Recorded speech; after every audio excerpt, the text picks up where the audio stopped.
Hello everybody, welcome to WhatCulture Gaming. I'm Scott, joined by Josh. Hello, Scott. Josh, my friend, I've been under various embargoes to talk about this, frankly, in a way that would clear things up, but we're going to dive in head first to the whole PS5 storage thing, because as of yesterday, it started leaking that the actual storage size is 667 gig, and obviously they're advertising the PlayStation 5 as 825 gig, and so I just wanted to literally post up photos of exactly what size the PS5 is. Because they're true, the PS5 storage size is 667.2 gigs, which is almost 200 gigs less than what they're advertising it as. I didn't want to believe this, Scott Tilford, when the rumors came out. I think it was a few weeks ago as well. Like, this has been a rumor that's like shown up time and time again. I did not want to believe, because hard drive space is it shouldn't be such a big deal, but it is a big deal, especially if you're used to, say, the original PlayStation 4, the original Xbox One from 2013. Like, you must be having an absolute nightmare trying to play Call of Duty Warzone on there alongside a bunch of other games, because as the years have gone on, the games have gotten bigger, and it feels like developers just don't know how to compress their file sizes at all. And it's got to this point where you can only have a few games installed on your machine at once, which might not sound like a big deal, but it just constantly removes you from that accessibility that the rest of sort of like the system seems to be aiming for. Like, both Sony and Microsoft are barreling ahead on the idea that you're getting into games faster than ever before. You can suspend them. The SSD loads things in, and yet that only really works for the select few games that you can have installed on your machine at any given time. And for as someone who is very indecisive and like skipping between games quite a lot, for me personally, that is not ideal. Well, I mean, considering that, like, obviously this was a big talking point back in 2013, the idea that, you know, with like expanding file sizes, where we're going to, like you said, increasingly be able to keep less of them on our systems. You would think that at the start of this generation, it would be straight out the gate with like 1 or 2 terabytes or something like that. But no, I mean, yeah, the console storage for the PS5, 667.2. It has, when you like look at the breakdown, obviously you've got games and apps and media, save data. The other is 21.34, which is like the system's OS. Although when you go on that, it does give you a little message that says that that storage space is reserved for system data needed for games and apps to work properly. The amount of space reserved depends on how your console is being used. So I don't know if there's ways that they can optimize it going forward, but it's because that's a far cry from on the Xbox Series console side, where the OS is closer to, it's over 100 gig, at least right now it is. I don't know if that'll change with different reviews and stuff. But to get the Xbox OS working lightning quick, it's a hell of a lot more than the PS5.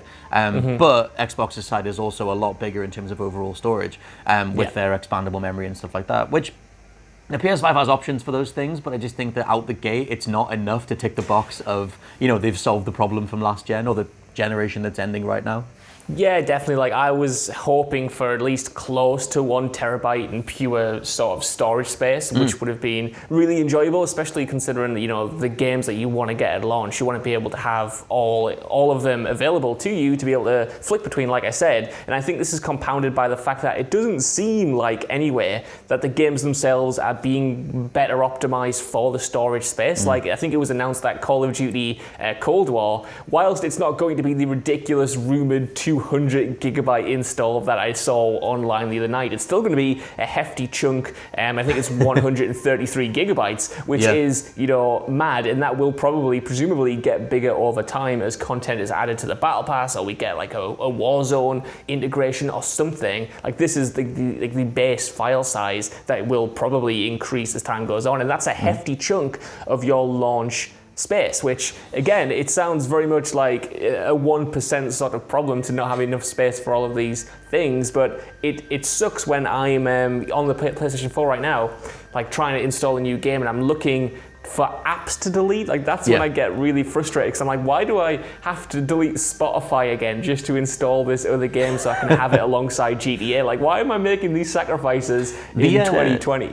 The PS4 as well had that stupid OS thing where you had to free up the amount of space it would take for twice the file, because if it simply needs to be updated, it needs to duplicate the file, update another version, and then it deletes the original one. So if you were updating something like Red Dead 2 or Call of Duty or anything that was sizable, you needed to free up like 200 gigs, or that when it was the case with every game that it had to free up twice as much, which was just a stupid decision. And I guess I don't know anything about obviously the way the system's put together, so maybe that's the only thing they can do, but stuff like that is insane. I also think that as a wider point, just growing up with this sort of technology and increasing file sizes and things like that over time, how many more times is it going to be the case where something is advertised with a massive file size, but when you actually get it home, it's just not that? And once you start Googling it, it's like, oh, well, the way that like data is counted on a system level means that actually it's less than what they're advertised. It's like, well, it's kind of false advertising. Like, you're advertising a system as 825 gig in the PS5's case, and that's not the case when you get it home. Like, how much longer can that go on before those two numbers have to be exactly the same?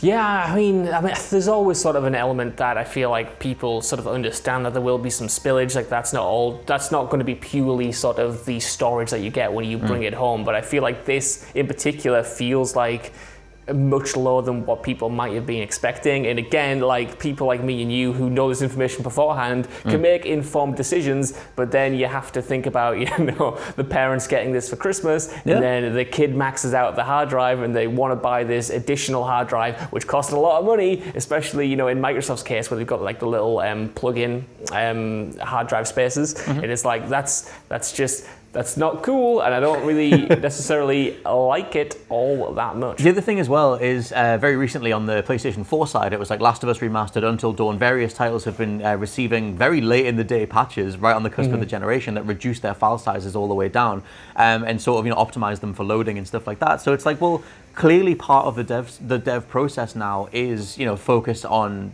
reducing file sizes, and I kind of wonder if that's just something that is maybe viewed as like a luxury. It's something that you just don't prioritize earlier in development because you're so busy getting every other part of the game together, to the point where across the next generation or the one that's about to start, I kind of have to imagine that optimization of file sizes will become a bigger deal, because stuff like Call of Duty is just ludicrous. Like, it's like you said, it's launching with 130 gigs, which is obviously like straight up like a sixth of your entire PS5's memory, or like, a seventh or whatever it is, eighth or something of the Xbox.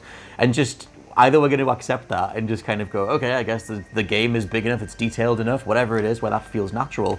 But where does it stop, Josh Brown, is my question. Well, I have a question for you, and I'm not sure if you can actually answer it, because I can't remember what exactly is and isn't embargoed. But I know both Microsoft and Sony have sort of, and third parties to be fair, have made a big deal about, over the course of the next generation, you'll be able to choose pick and choose which parts of a game you download and which parts of a game you have installed. So while Call of Duty Black Ops Cold War might be 133 gigabytes, if you're only playing the multiplayer, that might half it potentially if you get rid of the campaign and zombies or whatever. And maybe that's what they're looking forward to kind of help alleviate the fact that this isn't a huge amount of storage at launch, because you can ultimately pick and choose much more than you can on the PlayStation 4, and you don't have those same limitations, I guess, because when it comes to me, the biggest frustration I have for playing games is when I'm not only finding the space to install like the actual disc itself, but reinstalling the patches that I need for like The Witcher 3 or, like I said, Grand Theft Auto, which can add up to a lot.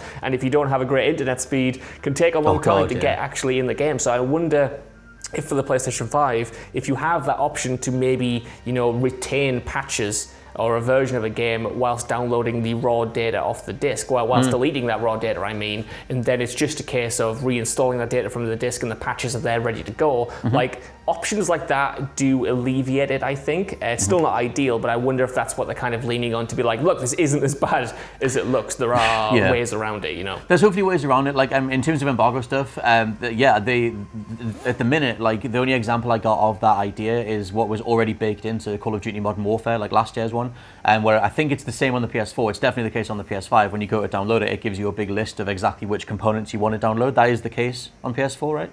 I think, it's a good point, Scott. I can't exactly I'm pretty remember. sure it is, because I've deleted it and re-downloaded it to free up space and stuff. Like I said, it's definitely the case on the PS5, where you're picking like, campaign pack 1, 2, multiplayer pack, compatibility packs, and then you pick and choose what you want to install. I think that stuff could be a lot clearer in regards to like, I don't know if I need the compatibility pack or not. Like, what is it? Is it a compatibility between single and multiplayer? Is it compatibility networks, that matchmaking? Like, I have no idea. And so you kind of just install everything other than the campaign when I was going back to COD. But in regards to PS5 titles, Spider-Man, Miles Morales, and Astro, they just downloaded in one big chunk. I think it's like on the dev side to decide exactly how they're going to segment their games. And obviously in Spidey's case or Astro's case, or I've been playing Devil May Cry 5 as well, neither of them have segmentable chunks. Like, you can't really separate them, I guess. So it's kind of going to be on each individual title. But in regards to Call of Duty, this year's Call of Duty, maybe that'll be something that they launch with, but they have to be a lot clearer with exactly what you're installing and what you're not. Because if it's just single player pack, multiplayer pack, compatibility pack. Like you would just do everything to make sure it works because it takes forever to download anyway. I think clarity and communication is sort of key to these features because, I mean, we have seen Sony especially sort of tout features like, the ability to play a game before it's fully finished downloading, which, whilst has been technically true, never worked the way you thought. Like in terms of Call of Duty, you could boot up the menu early, but you couldn't go anywhere. You could maybe play one map if you were lucky. You could play an intro as Darth Vader on Star Wars. And I do feel like they need to be more clear about it, exactly how it works, and maybe advertise it on the machine itself a bit better. But I don't know why I don't have it. No, that's an incredibly good point. That whole promise of like, oh yeah, you can play it while it's downloading. Hardly any games did that in regards to actually getting past, like you said, the menu. I remember Mortal Kombat 10, you could play it while it's downloading, but you could do one fight between Scorpion and Sub-Zero on one level because that was all they could get at the start. Most stuff just comes up with it's still installing or transferring or whatever, and you're just forced to wait, and you don't know whether to wait in the game or to wait back on the system level.